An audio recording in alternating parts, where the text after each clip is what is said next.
I always thought peace had a sound, a certain rhythm you only notice when you've finally built something that lasts. For me, it was the creak of my old wooden bridge, the splash of trout in the creek. Below, the breeze sifting through pine needles, 15 years of ordinary days crossing that span, just my pickup and the occasional neighbor kid wobbling by on a bike. Nobody bothered that bridge. Nobody challenged its place or mine. Until the morning I woke up to a sound that didn't belong. The angry, teeth-rattling roar of a cement truck, and behind the wheel, the queen of our HOA.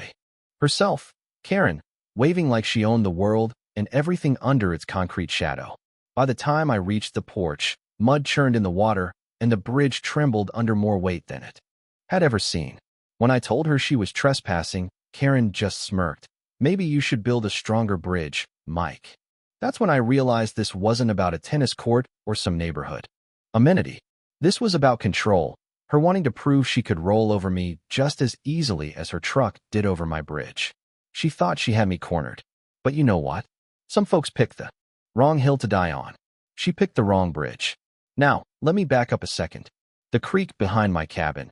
It's one of those stubborn lines nature draws without asking anybody's permission. When I bought this land, I built my bridge across that line with my friend Miguel, measured the bedrock, bored the pilings, bolted every plank by hand. It wasn't a trophy, just a promise. I could always come home, no one else's approval needed. That's what property means to some of us. A boundary, written in wood and sweat. Folks forget that until someone tries to move it. When the HOA formed, I didn't argue. I even paid the first fee. But you know how boards grow, like ivy, polite at first, then choking the life out of anything that won't yield.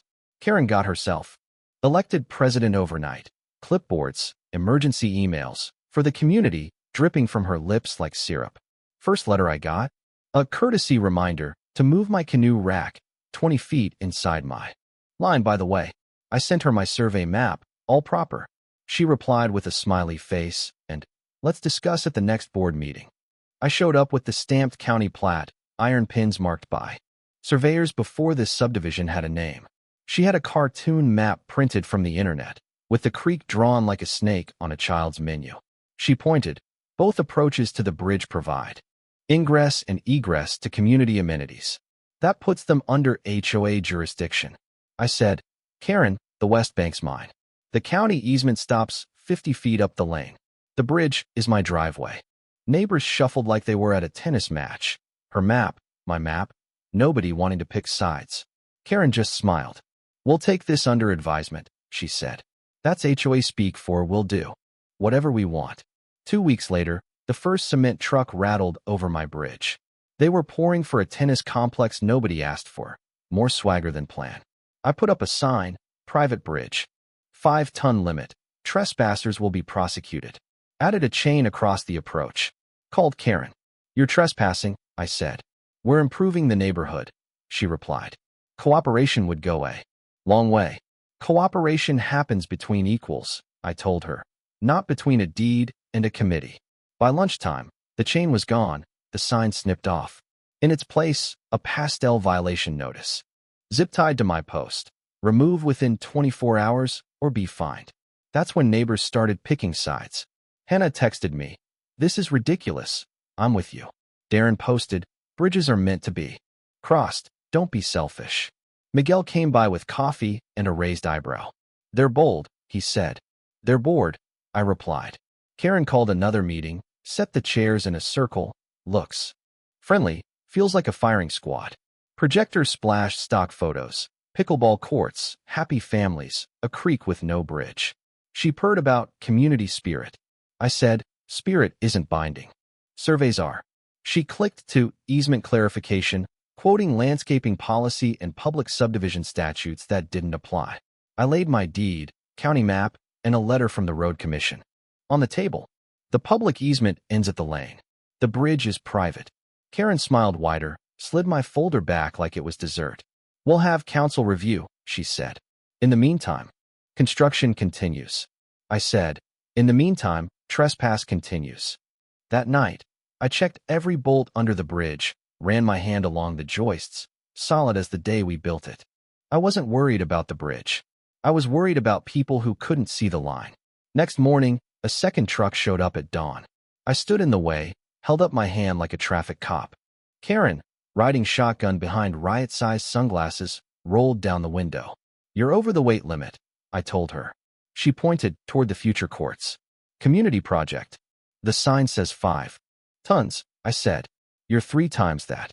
"That sign isn't approved by the board," she snapped. I grinned. Neither was the bridge. She rolled up the window. The driver revved and crept across. Boards hummed under the load. When the truck made it over, I found a hairline crack in a plank. Nothing catastrophic, but it was a warning. So, I put up another sign, uglier this time. "Trespassers will be prosecuted." I installed 2 trail cams, logged every crossing in a notebook. The third truck came at noon. Storm, bad idea. Cement truck, always in 3s. I didn't block it. I just stood on the bank and let physics do the talking. The bridge sagged, groaned, but held. Another pink violation notice from Karen appeared by dusk. Failure to comply will result in escalating fines.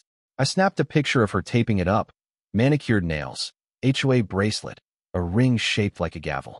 That evening, Hannah brought peach cobbler and whispered the latest rumor. "They're telling people you refused to let an ambulance cross last year." I laughed. "I built that bridge wide enough for one."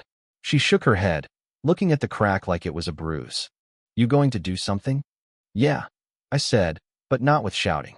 With proof. Gravity doesn't need a vote. The next morning, Miguel rolled up in his old blue Ford, thermos in hand. "Heard you got a traffic problem," he grinned. "More like a weight problem." We unrolled the original plans on my workbench. "Remember the mid-span reinforcement?" I asked. He traced the line, dual. Girders, 15 tons distributed load. "If I pull these bolts," I said, "it's safe for cars, not cement trucks." "You're not trying to kill anyone?" he asked. "Just set boundaries," I replied. We swapped the reinforcement with pins that would bend under overload. Nothing illegal or dangerous, just physics reminding folks about limits. By the time the next major pour rolled in, 3 trucks, Karen leading the parade, I was set up on the porch, coffee in hand, cameras rolling. The first truck hit the bridge, boards groaned. The second followed, the structure dipped, 1 pin snapped, the deck bowed, and a wave of cement gushed out into the creek. Karen screamed, not in pain, but outrage. "You sabotaged the bridge." "No," I said. "You sabotaged common sense." The cop who showed up checked my signs, watched my video, and shrugged. "Private property. He's within his rights." Karen tried to climb on the truck, slipped into the cementy water. Neighbors tried not to laugh. Tried, but failed. That's how the whole thing went viral. Thousands of comments, memes, the HOA board split in half. Karen started printing flyers with my face. Danger to community safety, but I just stapled my own next to them. Wanted common sense. Last seen at HOA meeting. The sheriff came by, just to say, "Bridge is yours. Keep the peace." I tried. Peace just kept rolling 12 tons across my planks. Then came the lawsuit, accusations of sabotage, emotional distress, $25,000 in damages. My lawyer, Lisa, was sharp as a tack. "You've got everything, signs, surveys, proof. She's just trying to exhaust you." While the legal wheels turned, the neighborhood turned on Karen. Board members quit, a new election forced her out, and the bridge became the hottest topic on local news. Court day came, a packed courthouse, Karen in a desperate red blazer, her lawyer painting me as a menace. Lisa laid out the documents. The videos, the original survey. Miguel testified. The bridge could handle 10 tons, not 12. The judge saw right through it. "Use is not ownership," he told Karen. "This case is dismissed. Mr. Carter, you're free to file for damages." Outside, the reporters swarmed. "Never underestimate a well-built bridge," I said. But here's the twist. What Karen didn't know, what no one knew, was that I'd found the original federal permit for the bridge, a private access corridor. The land, the water, even the air above, protected by law. At the next HOA meeting, I showed the document. 20 years of rights, stamped and sealed, immune from HOA meddling. Karen's face went ghost white. The board removed her on the spot for misusing funds, faking documents, and defaming a neighbor. She stormed out, threatening revenge, but the only thing left was silence, the kind that finally feels like peace. The HOA apologized, offered to cover my legal fees. I didn't cash the check. I framed it. The creek seemed quieter, neighbors waved again. Even the bridge creaked a little less, like it too could finally breathe. Sometimes justice doesn't need a hammer, just a little weight. A bridge built on principle, patience, and proof. If you've ever dealt with a Karen or an HOA that forgot its limits, remember this. Calm is not surrender. Silence is not defeat. Every bridge has its limit, and when people ignore it, well, they eventually fall in on their own. Now it's your turn. Ever face someone like Karen? Drop your story in the comments. I read every one. And if you enjoyed this, stick around. In this neighborhood, there's always another line waiting to be crossed.